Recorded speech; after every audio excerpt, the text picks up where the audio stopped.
अब हम एक और टॉपिक की तरफ चलते हैं, abstract classes and pure virtual functions की। इनहेरिटेंस का सबसे बड़ा फ़ायदा ये है कि हम नई क्लासेस अपनी ओल्ड क्लासेस से बना सकते हैं, बजाय इसके कि हम सारा काम स्क्रैच से स्टार्ट करें। अब जब हम इनहेरिटेंस कर लेते हैं तो हमारे पास बेस क्लास के भी सारे मेंबर्स आ जाते हैं, हम अपने अलग से भी मेंबर्स ऐड कर सकते हैं और कुछ फंक्शंस को दोबारा से भी रीराइट कर सकते हैं। अब अगर बेस क्लास के अंदर कुछ ऐसे फंक्शंस मौजूद हैं जिन्हें हम डिराइव क्लासेस के अंदर जाकर दोबारा इंप्लीमेंट करते हैं, यानी उनका जो सिग्नेचर है वो तो सेम रहता है, उनका नाम और पैरामीटर, लेकिन उनकी बॉडी चेंज हो जाती है, तो फिर हम क्या कहते हैं कि बजाय इसके कि हम इनको बेस क्लास के अंदर भी इनकी डेफिनेशन दे दें, हम बेस क्लास के अंदर सिर्फ वो सिग्नेचर लिखते हैं और कोई डेफिनेशन नहीं देते। यानी एक एग्जांपल देखें, हमारे पास ये शेप की क्लास है जिसके अंदर ड्रॉ का मेथड है, मूव का मेथड है और इस तरह के ढेर सारे मेथड हैं जिन्होंने जाके बाद में री इम्प्लीमेंट होना है कि स्क्वायर वाले ने इस ड्रॉ को किसी और तरह से इम्प्लीमेंट करना है, ट्राइंगल ने इसको किसी और तरह से इम्प्लीमेंट करना है, इसलिए हमने इनको यहाँ पर वर्चुअल कर दिया। तो अब हम ये कह रहे हैं कि एक्चुअली हम इनकी डेफिनेशन यहाँ पर ना करें, सिंपल हम यहाँ पर इनको डिफाइन कर दें।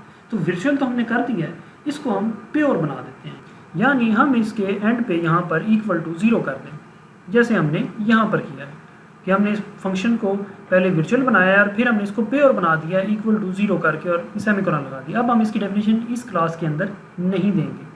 अब जब हम किसी एक क्लास के अंदर कोई एक मेथड भी प्योर कर दें तो वो क्लास जो है उसका हम ऑब्जेक्ट क्रिएट नहीं कर सकते जब तक कि हम इस फंक्शन को इम्प्लीमेंट ना कर लें।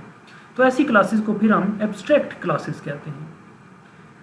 यानी प्योर जो वर्चुअल फंक्शंस हैं उनके अंदर हम इक्वल टू 0 करके इंडिकेट करते हैं कि इस क्लास की डेफिनेशन हम यहाँ नहीं देंगे, और फिर ये पूरी की पूरी क्लास जो है ये एब्स्ट्रैक्ट कहलाती है कि हम इसका कोई ऑब्जेक्ट क्रिएट नहीं कर सकते। ऑब्जेक्ट क्रिएट करने के लिए हमने इस मेथड को लाजमी डिफाइन करना है।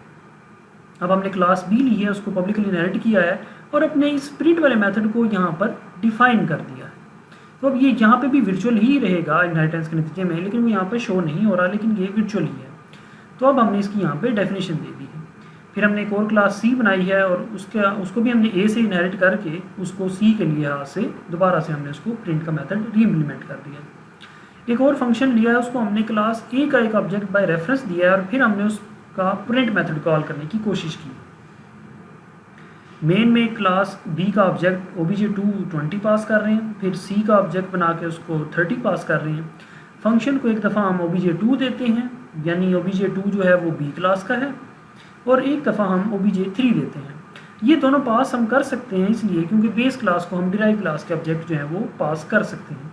तो अब सवाल ये पैदा होता है कि एक दफ़ा जब हम फंक्शन को obj2 देंगे तो फिर कौन सा प्रिंट मेथड कॉल होगा, और एक दफ़ा obj3 देते हैं तो फिर कौन सा प्रिंट मेथड कॉल होगा। तो जो आंसर आएगा वो हमारे पास एक दफ़ा जब हम बी का देंगे तो बी का कॉल होगा, सी का देंगे तो सी का कॉल होगा। क्यों? क्योंकि अभी हम पॉलीमॉर्फिज्म को देख के आए हैं कि डायनामिक बाइंडिंग के नतीजे में बिल्कुल करेक्ट मेथड जो हैं वो कॉल होते हैं। अब अगर आप इसको देखें तो हमारी क्लास ए के अंदर कोई भी डेटा मेंबर नहीं है, सिर्फ और सिर्फ एक ही प्योर वर्चुअल फंक्शन है जिसको हमने कोई डिफाइन नहीं किया। इससे हमने बी और सी को इनहेरिट किया है, बी ने अपने इनसाइड वाई और सी ने अपने इनसाइड जी को इम्प्लीमेंट किया है। तो इस तरह से हमने अपनी इस क्लास को प्योर वर्चुअल मेथड्स की मदद से एब्स्ट्रैक्ट बना दिया है। अब एब्स्ट्रैक्ट क्लासेस क्या हम कोई भी ऑब्जेक्ट मेन के अंदर डायरेक्ट नहीं बना सकते क्योंकि हमने उनके अंदर कोई चीज़ डिफाइन नहीं की होती। अब इनका मकसद उस वक्त समझ आता है जब आप कोई एक फंक्शनैलिटी जनरलाइज जो तमाम क्लासेस के अंदर सेम हो उसको यहाँ पर रखना चाह रहे हो और हर क्लास के अंदर उसकी डेफिनेशन मुख्तलिफ हो, तो आप कहते हैं कि भाई फिर बेस क्लास में भी उसकी इम्प्लीमेंटेशन की ज़रूरत नहीं है, सिंपल इसका प्रोटोटाइप एक तरह का रख देते हैं और उसके एंड पे इक्वल टू 0 लगा देते हैं। तमाम इनहेरिटेंस होने वाली क्लासेस अपनी मर्जी से इसको इनहेरिट करेगी और अपनी मर्जी से इसको इम्प्लीमेंट कर लेंगी। तो जब हमने देखा कि एक और एग्जांपल है कि एक बेस क्लास के अंदर या किसी भी क्लास के अंदर अगर कहीं इक्वल टू 0 आ जाए एक फंक्शन के प्रोटोटाइप के बाद और वो शुरू में वर्चुअल लिखा हुआ है तो वो प्योर वर्चुअल फंक्शन कहलाता है और ऐसी क्लास को हम एब्स्ट्रैक्ट क्लास कहते हैं। अब इस क्लास का कोई ऑब्जेक्ट हम नहीं बना सकते। जब हमने क्लास बी को इनहेरिट किया पब्लिकली क्लास ए से और फिर हमने उसके इनसाइड जाके सब तमाम फंक्शन 1, 2, 3 तीनों को डिफाइन कर दिया, ये 1 और 2 तो ऑलरेडी डिफाइन है लेकिन 3 को भी हमने डिफाइन कर दिया, तो अब हमारी जो क्लास बी है वो एब्स्ट्रैक्ट नहीं रही, वो अब कंक्रीट क्लास बन गई और अब हम इस क्लास बी का ऑब्जेक्ट बना सकते हैं। तो अब हमने एक फंक्शन लिया है आउटसाइड आके और इसके अंदर हमने क्लास ए का एक ऑब्जेक्ट पास किया है बाय रेफरेंस, और इसके अंदर हमने जाके पहले मैसेज किया इन द फंक्शन, और फिर ओबीजे का फंक्शन 1 कॉल किया, फंक्शन 2 किया, फंक्शन 3 किया। अब मेन के अंदर आके हम क्लास ए का ऑब्जेक्ट नहीं बना सकते क्योंकि ये एब्स्ट्रैक्ट क्लास है। हम उसके बजाय क्लास बी का ऑब्जेक्ट बनाएंगे और उसके ऊपर जाके हम फंक्शन 1, 2 और 3 की जो इन्वोकेशन है, यानी हम फंक्शंस को कॉल करेंगे। तो obj2 जो है वो क्लास बी का है, तो क्लास बी का ही फंक्शन 1 भी एग्जीक्यूट होगा, फंक्शन 2 का भी वही, फंक्शन 3 भी वही एग्जीक्यूट होगा। अब मैं आपको एक चीज़ वाज़ेह बता दूं कि पॉलीमॉर्फिज्म उसी वक्त काम करती है जब हम पॉइंटर्स के साथ खेलते हैं। जब हम ऑब्जेक्ट लिख के उसके साथ कोई फंक्शन कॉल कर दें तो वो तो फिर हम एक तरह की स्टैटिक बाइंडिंग ही कर रहे हैं कि यहाँ पे हमें पता है कि obj2 जो है वो क्लास बी का है, तो हमेशा उसी का फंक्शन 1 भी कॉल होना है, उसी का 2, उसी का 3 भी कॉल होना है। तो ये जब हम ऑब्जेक्ट के साथ कोई फंक्शन डायरेक्ट खुद डॉट ऑपरेटर लगा के लिख देते हैं तो फिर ये स्टैटिक बाइंडिंग ही कहलाती है। तो इस केस में अभी तक हमारी कोई भी पॉलीमॉर्फिज्म नहीं हुई। अब हम उस फंक्शन को कॉल करते हैं, ये फंक्शन हमने बनाया और इसको हम पास कर देते हैं यही obj2। अब हमारी देखते हैं कि कौन सा फंक्शन कॉल होगा। तो फंक्शन 1 पे आए तो हमारा क्लास ए का फंक्शन कॉल होगा। ऐसा क्यों है, हालांकि हमारा ऑब्जेक्ट तो बी क्लास का है। तो हमने देखा कि जो पॉलीमॉर्फिज्म है वो एक्चुअली जो है वो बेस क्लास को ही देख के सारा कुछ कर रही होती है। तो यहाँ पे हम इसी ऑब्जेक्ट को भले ही यहाँ पे obj2 को पास कर रहे हैं एक बी क्लास का समझ के, ये देखिए यहाँ पे हमने बी क्लास का समझा है, यहाँ पे हम इसको बी समझ के पास कर रहे हैं, लेकिन एक्चुअली वो इस फंक्शन के अंदर कंसीडर क्लास ए के तौर पे हो रहा है। तो उसने फंक्शन 1 जो है वो क्लास ए का जो है वो प्रिंट कर दिया है। अब क्लास ए का जो फंक्शन है वो यही है, ये वर्चुअल नहीं है, इसलिए उसने यहाँ पे ए को प्रिंट किया है। फंक्शन 2 पे आए तो उसने फंक्शन 2 जो है वो क्लास बी का प्रिंट कर दिया है। इसी तरह फंक्शन 3 भी क्लास बी का प्रिंट कर दिया है। उसकी वजह यह है कि फंक्शन 2 और 3 क्लास ए के अंदर वर्चुअल हैं, तो इसलिए वो रन टाइम पे बाइंड होंगे, लेकिन फंक्शन 1 जो है वो स्टैटिकली बाइंड होकर हमारी कुछ इस अंदाज से प्रिंटिंग हो जाएगी। तो अभी हमने देखा कि एब्स्ट्रैक्ट क्लासेस ऐसी क्लासेस होती हैं जिनके अंदर एक से ज़्यादा प्योर वर्चुअल फंक्शन होते हैं। और प्योर वर्चुअल फंक्शन की निशानी ये है कि उनके शुरू में वर्चुअल है और उनकी कोई डेफिनेशन नहीं और इक्वल टू 0 लिखा हुआ होता है। और अब हम ऐसी क्लासेस का कोई ऑब्जेक्ट नहीं बना सकते।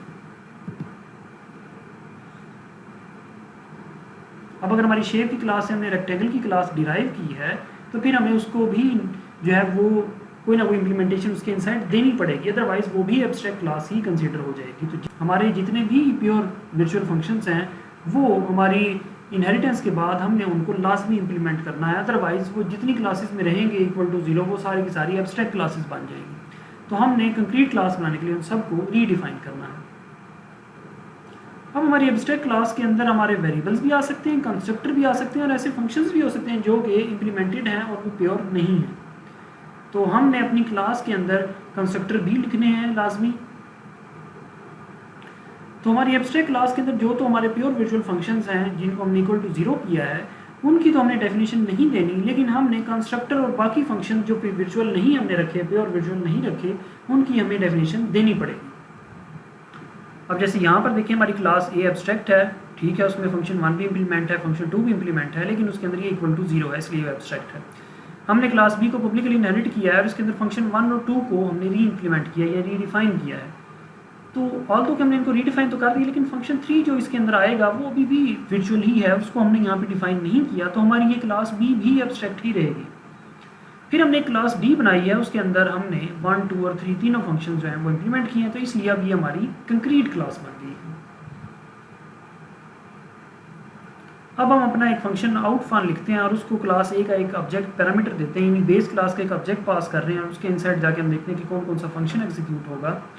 तो अब आप देखिए कि हम यहाँ पर क्लास ए का भी ऑब्जेक्ट नहीं बना सकते, इसी तरह हम ये ए रिटर्न भी नहीं कर सकते डेटा टाइप, क्योंकि ये हमारी एब्स्ट्रैक्ट है। मेन के अंदर आए तो ना तो हम ए का ऑब्जेक्ट बना सकते हैं ना बी का ऑब्जेक्ट बना सकते हैं, क्योंकि ये दोनों एब्स्ट्रैक्ट क्लासेस हम देख के आए हैं ऊपर। डी का हम ऑब्जेक्ट बना सकते हैं और फंक्शन को जब हम पास करेंगे ये ऑब्जेक्ट डी, तो वो इसको कंसीडर करेगा एक ए के तौर पे और फिर वो डिसाइड करेगा कि इन तीनों फंक्शंस को किस किस तरह कॉल करना है। तो ये इसकी आउटपुट आएगी कि फंक्शन 1 चूँकि क्लास ए के अंदर स्टैटिकली बाइंड हो गया है, तो उसके नतीजे में ये फंक्शन 1 का ए प्रिंट हो जाएगा, यानी क्लास ए का फंक्शन 1 प्रिंट हो जाएगा। लेकिन फंक्शन 2 और 3 ये दोनों डी क्लास के प्रिंट होंगे, क्योंकि डायनामिक बाइंडिंग के बाद ये दोनों वर्चुअल आगे पास होते चले आ रहे हैं।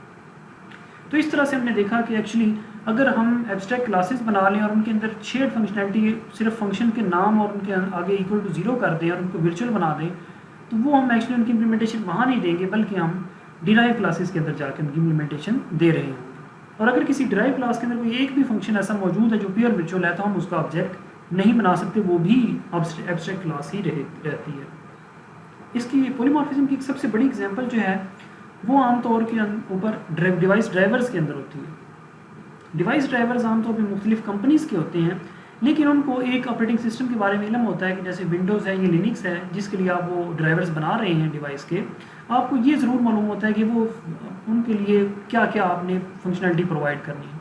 तो एक ऑपरेटिंग सिस्टम जो है वो एक तरह की एक एब्स्ट्रैक्ट क्लास बना के डिवाइस ड्राइवर्स को दे देता है कि भाई एक फंक्शन मुझे इस तरह का चाहिए कि वो जैसे कनेक्ट का, टॉक का, फिर उसके बाद कोई सिंक्रोनाइजेशन का, इस तरह के वो 3-4 एब्स्ट्रैक्ट मेथड जो है वो कह देगा कि भाई ये हर आपकी डिवाइस ड्राइवर के अंदर होने चाहिए।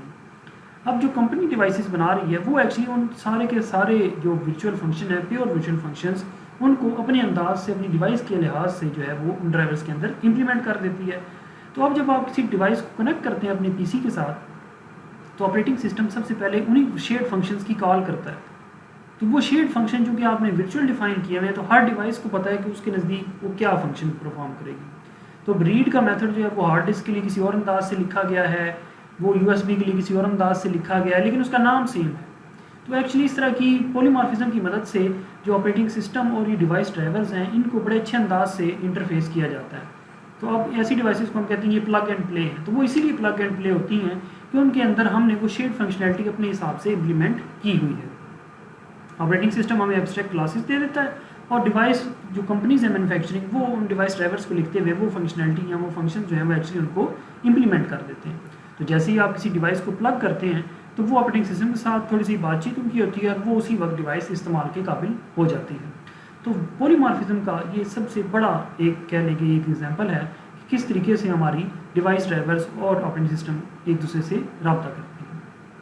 तो ये जो था हमारा पॉलीमॉर्फिज्म का टॉपिक, जो कि ऑब्जेक्ट ओरिएंटेड प्रोग्रामिंग के अंदर एक अहम सतून के तौर पे माना जाता है।